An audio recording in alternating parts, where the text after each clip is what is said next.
प्रीत विहार new राजधानी enclave Shri अक्रूजी welfare trust द्वारा हिंदी दिवस श्री वार्षणीय भवन प्रीत विहार में मनाया गया। हिंदी दिवस के शुभ अवसर पर दीपक गुप्ता ने हिंदी दिवस के बारे में मंच से कहा कि हिंदी दिवस प्रत्येक वर्ष 14 सितंबर को मनाया जाता है और ये दिन हिंदी भाषा के प्रचार प्रसार और महत्व को बढ़ावा देने के लिए समर्पित किया गया है।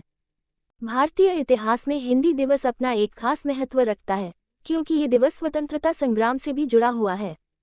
आज़ादी के बाद 14 सितंबर 1949 को संविधान सभा ने हिंदी को देवनागरी लिपि में भारत की आधिकारिक भाषा घोषित किया था। हिंदी दिवस को मनाने के पीछे के उद्देश्य की बात करें तो इसका एकमात्र मकसद भारत की सांस्कृतिक और भाषाई विविधता को जोड़ना और भाषाई गरिमा एवं उसके महत्व को सम्मानित करना है। हिंदी को समर्पित ये दिवस प्रत्येक भारतवासी को एहसास कराता है कि हम हिंदी हैं और हिंदी हमारी पहचान है, जिसे आगे बढ़ाना हर भारतीय का कर्म और धर्म है।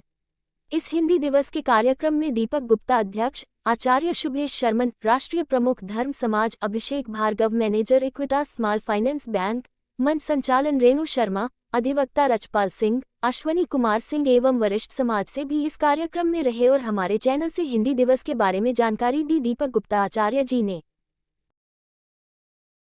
सुनिएगा।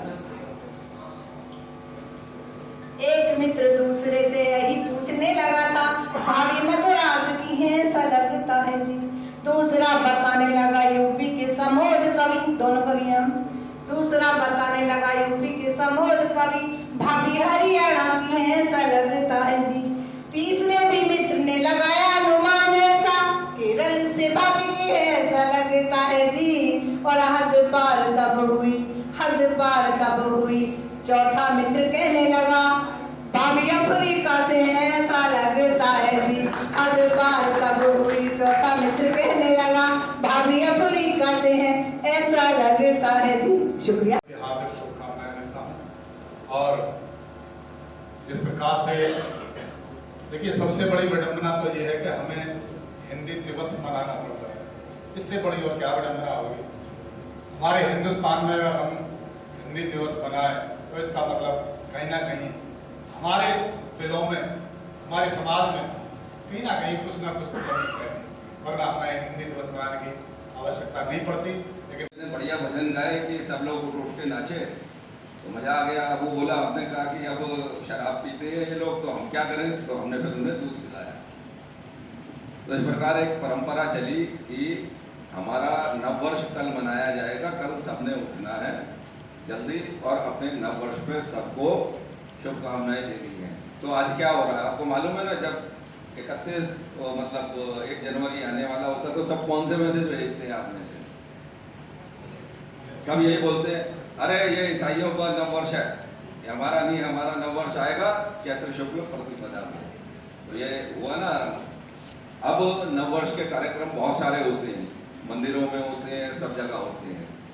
इसी प्रकार जब बात आती है गणेश उत्सव, हम लोगों ने सबने मिलकर आयोजन करने का प्रयास किया, क्योंकि 1-2 जगह ही होते थे, तो हम लोगों ने प्रयास किया। उसके बाद एक बड़ा गणेश उत्सव हमने किया। फिर उसके बाद में समिति ने कहा कि हम करेंगे, तो हमने कहा करो।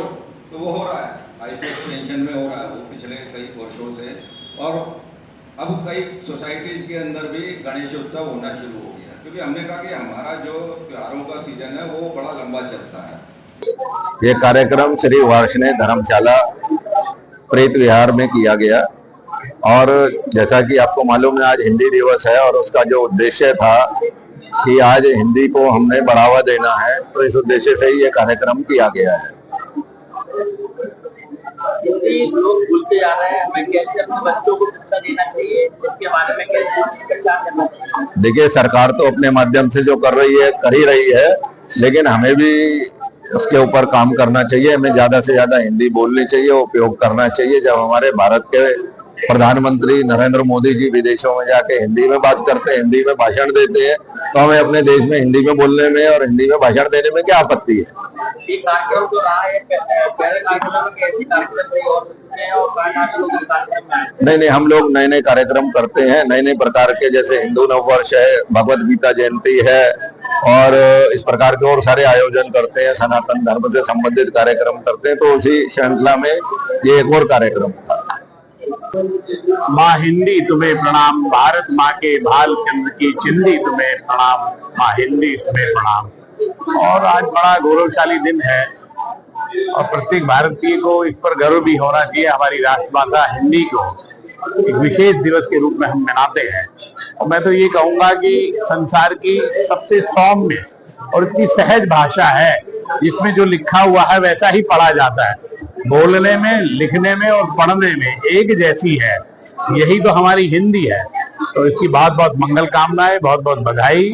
और मुझे ऐसा लगता है कि सबको अपने बच्चों को आवश्यक रूप से हिंदी का और संस्कृत भाषा का ज्ञान दिलाना चाहिए, पढ़ाना चाहिए।